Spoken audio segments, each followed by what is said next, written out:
Trigger warning. The following story involves suicide, which some individuals may find distressing. About 10 years ago, I was attending some third-rate university and working part-time at the same time. I was working 4 days a week and just got by on what I made after paying my utility bills. In the summer of my second year, I didn't have much work and was spending the hot and humid days in the city hall where it was nice and air-conditioned to work on my uni reports. There was a bulletin board there where people could pin various advertisements. I got up and went to check it out, hoping to find someone looking for a tutor since I was confident enough to teach high school kids. The only thing I saw were ones asking for study partners to study English. One day, as I was checking out the bulletin board, my eye caught a piece of paper asking for someone to help clear out an apartment. The date was for some time in July. The pay started at 5,000 yen for just half a day. I had no classes, it was after my exams, I had no work, and it was just before I left to visit my family back home. It was perfect. Not to mention that I could use the 5,000 yen for transportation costs to go home. There was a telephone number for Mr. Tanaka at the bottom of the paper, so I wasted no time and gave him a call. When he answered, I told him I had seen his notice on the bulletin board and wanted to see if he still needed anyone to help. He hesitated for a split second, but replied, okay. Which days are you free? I told him which days I was available, and we quickly decided on the date and time. We exchanged further details like my phone number and the address to meet up at, and ended the call. The man sounded like he was in his mid-30s, and thinking back now, he sounded rather sad. The days went past, and the day of the move finally came. It was another scorching hot day, and I was hoping Mr. Tanaka had aircon as I headed to his place. I got there at 8:50 and rang his doorbell. "Hey, welcome. Please come in." Maybe he was a bit of the shy type and not used to talking to people because he barely looked in my eyes as he said so, disappearing into the apartment. I said my greetings, took my shoes off, and followed him into the cool, air-conditioned room.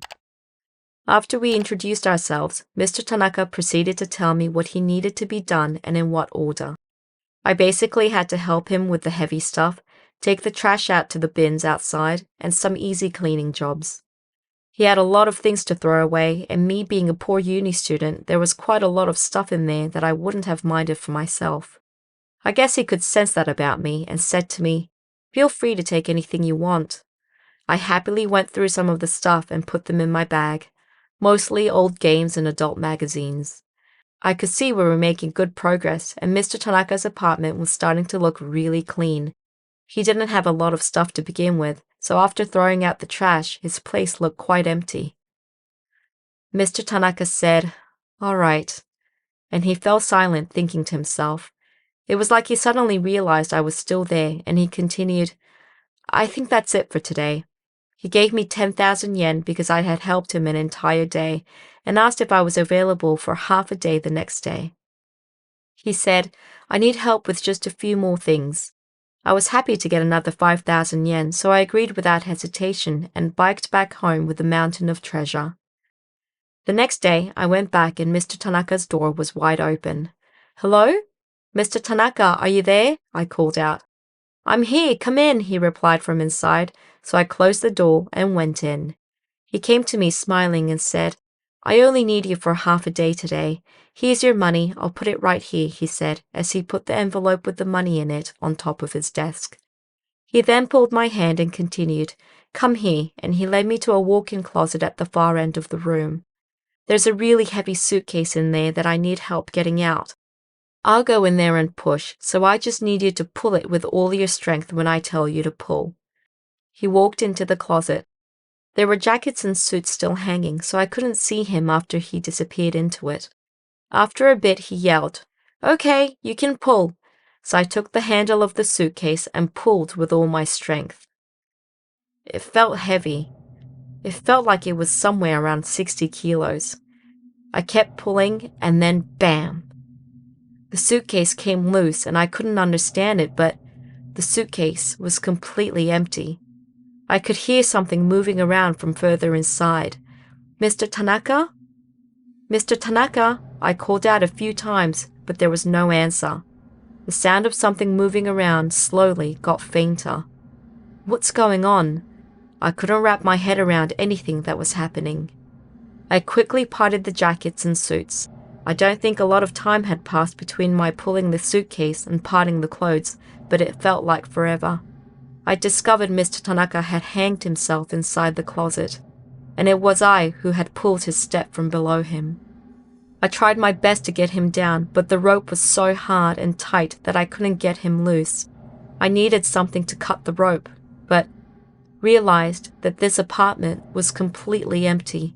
We'd thrown everything away the previous day. I was in pure panic mode. Mr. Tanaka isn't moving. I have to get him down. It's such a thick rope. Scissors aren't going to work. What am I going to do? A bit more than a minute had gone by when I finally got a neighbor to help me. The ambulance and the police came, and I was asked questions for an entire day. My parents came to see me, and they were bawling their eyes out for some reason. Mr. Tanaka was taken to the hospital in the ambulance, but it took too long to get him down that he sadly passed away before the end of the day at the hospital. He barely had anything left to his name, because I had helped him to clean out his apartment. In the envelope with the 5,000 yen that he was going to pay me, the police found a will. He had written in it that he got fired from his job and that his wife had left him for another man. He had a lot of debt and he apologized to me for putting me through this ordeal. After seeing this, the police cleared me of any wrongdoing and handed me the 5,000 yen that was meant to be mine. I guess Mr. Tanaka just wanted to take care of his personal affairs before taking his life. A week later, Mr. Tanaka's older sister contacted me. Her and her family had apparently cut ties with him a long time ago.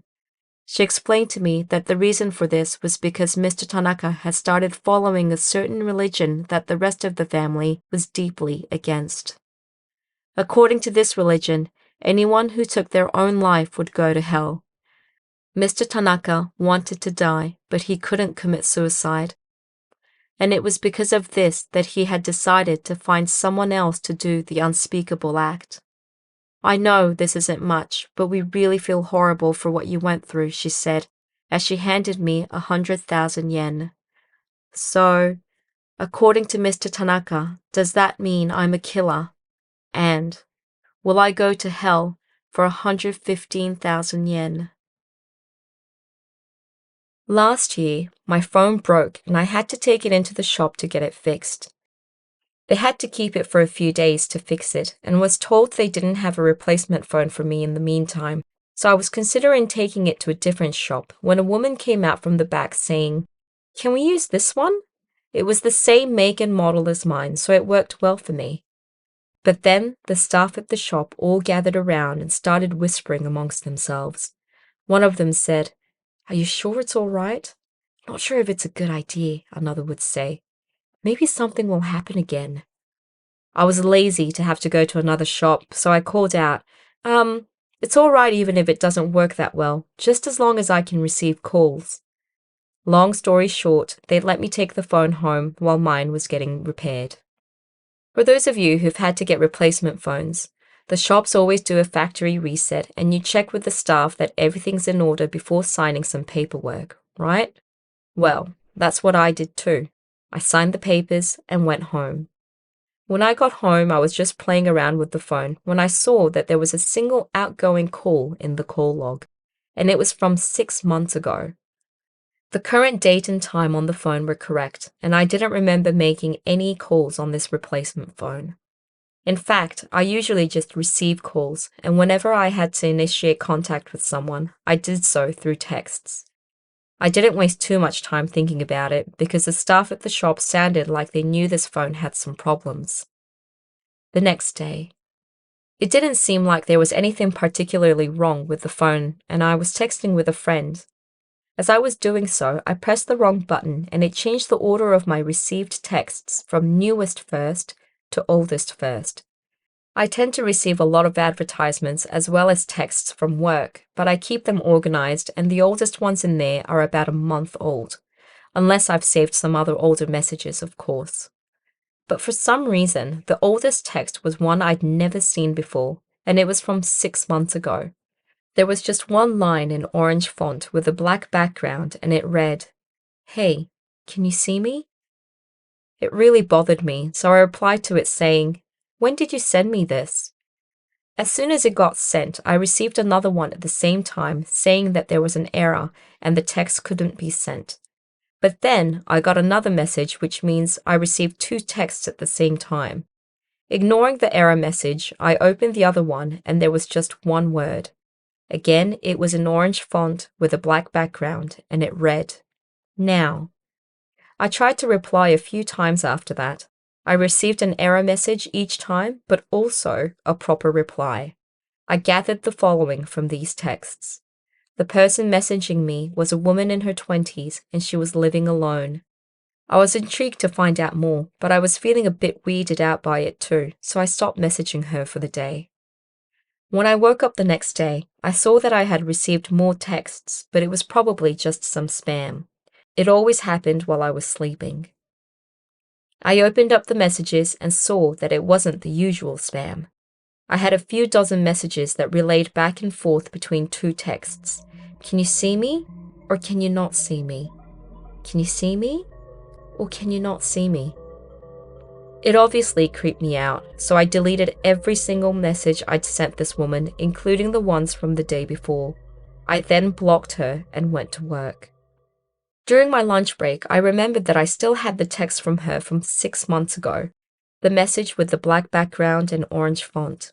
It was an HTML message, and when I opened it again, I realized that there was a link attached to her text, so I clicked on it. Google Maps opened up, and the address that showed up was my home address. I suddenly felt a chill run down my spine. I felt fear and disgust all at once. I'd understand if I was actually at home, and when I opened the link, it just pinpointed to my current location. But this wasn't the case. I was at work, and yet this Google map had its location set to my house, on a text that was apparently sent 6 months ago. I was trying to figure out this trick when I noticed a new text. Did you see me?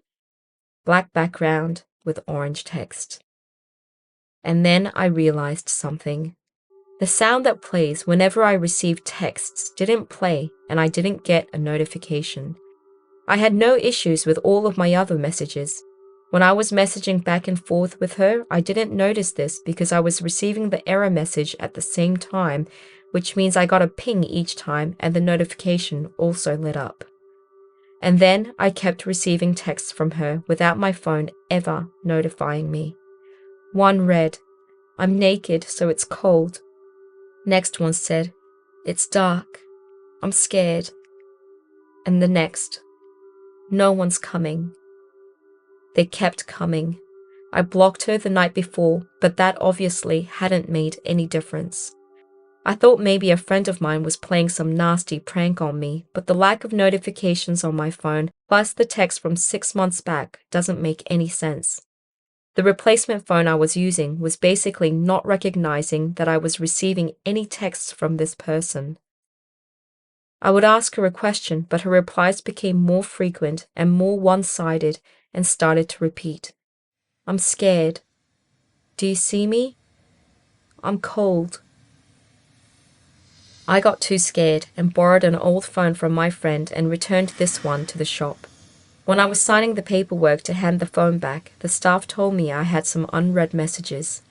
The timestamp was from that exact moment, and it read, "Don't leave me alone," and there was a photo attached to it. It was just a pitch black photo. The staff seemed to know what was going on, and her face was frozen. She quickly took the phone and did a factory reset to it, thereby ending our transaction. So that's that with the replacement phone, but I have something else to share with you. When I saw that message from 6 months ago, I actually wrote down the number because it bothered me.